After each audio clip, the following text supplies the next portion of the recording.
શ્રાવણ માસના બીજા સોમવારે શ્રી સોમનાથ મહાદેવના દર્શનાર્થે ભક્તોનું ઘોડાપુર। યાત્રીઓની સુવિધા માટે રાત્રે 3 વાગ્યે મંદિર પરિસરના દ્વાર ખોલાયા। જિલ્લા પોલીસ અધિક્ષક ટ્રસ્ટના જનરલ મેનેજર સહિત મોટી સંખ્યામાં ટ્રસ્ટ અને પોલીસના અધિકારીઓ કર્મચારીઓ સુચારુ આયોજન માટે ઉપસ્થિત રહ્યા।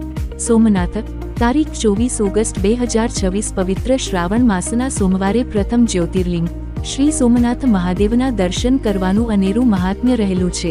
ત્યારે શ્રાવણના બીજા સોમવારે દેવાધિદેવ મહાદેવના આશીર્વાદ પ્રાપ્ત કરવા માટે ઉમટી પડતા ભક્તોના અવિરત પ્રવાહને ધ્યાનમાં રાખીને શ્રી સોમનાથ ટ્રસ્ટ દ્વારા યાત્રીઓની સુવિધા અર્થે ઉત્કૃષ્ટ અને સુચારુ વ્યવસ્થા કરવામાં આવી હતી, જેના હેઠળ રાત્રિના 3 વાગ્યાથી મંદિર પરિસરના દ્વાર યાત્રીઓ માટે ખોલવામાં આવ્યા હતા, જેથી યાત્રીઓ કાઉન્ટર ઉપર પોતાનો સામાન આરામથી જમા કરાવી શકે અને દર્શન માટે સરળતાપૂર્વક લાઇનનું આયોજન થઈ શકે। શ્રાવણનો સોમવાર હોય સોમનાથ દર્શન આવનાર હજારો યાત્રીઓના દર્શન માટે મધ્યરાત્રિથી જ ગુંજી ઉઠી શિવધૂન। શ્રાવણ મહિનાના બીજા સોમવારે સોમનાથ મહાદેવના દર્શન માટે શિવભક્તોમાં ભારે ઉત્સાહ જોવા મળ્યો હતો। દર્શનની તાલાવેલી એટલી હતી કે મધ્યરાત્રિથી જ મંદિરની બહાર ભક્તોએ મોટી સંખ્યામાં એકત્ર થઈને શિવધૂન બોલાવવાનો પ્રારંભ કરી દીધો હતો।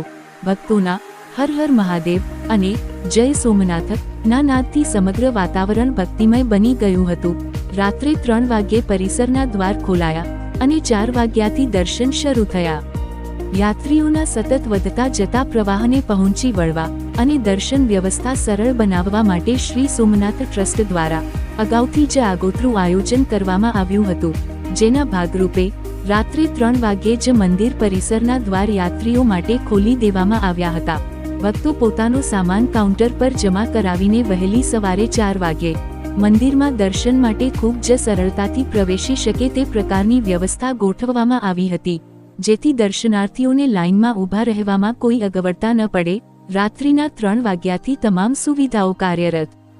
દૂર દૂરથી આવતા યાત્રીઓને કોઈ પણ પ્રકારની હાલાકી ન ભોગવવી પડે તે માટે શ્રી સોમનાથ ટ્રસ્ટ દ્વારા રાત્રિના 3 વાગ્યાથી જ તમામ સામાન કાઉન્ટર, પીવાના પાણીની પરબ સહિતની અન્ય જરૂરી વ્યવસ્થાઓ શરૂ કરી દેવામાં આવી હતી। ગીર સોમનાથ જિલ્લા પોલીસ અધિક્ષક શ્રી જયદીપસિંહ જાડેજા, શ્રી સોમનાથ ટ્રસ્ટના જનરલ મેનેજર શ્રી વિજયસિંહ ચાવડા સહિત ઉચ્ચ પોલીસ અધિકારીઓ તેમજ ટ્રસ્ટના અધિકારીઓ કર્મચારીઓ સુચારુ વ્યવસ્થા સુનિશ્ચિત કરવા ઉપસ્થિત રહ્યા હતા। શ્રી સોમનાથ ટ્રસ્ટની આ ભક્તલક્ષી અને સુવ્યવસ્થિત કામગીરીના પરિણામે હજારો શ્રદ્ધાળુઓએ શ્રાવણ માસના પવિત્ર દિવસે કોઈપણ જાતની અગવડતા વિના શાંતિપૂર્ણ રીતે મહાદેવના દિવ્ય દર્શનનો લહાવો લીધો હતો। રિપોર્ટર દેવાભાઈ રાઠોડ, સોમનાથ।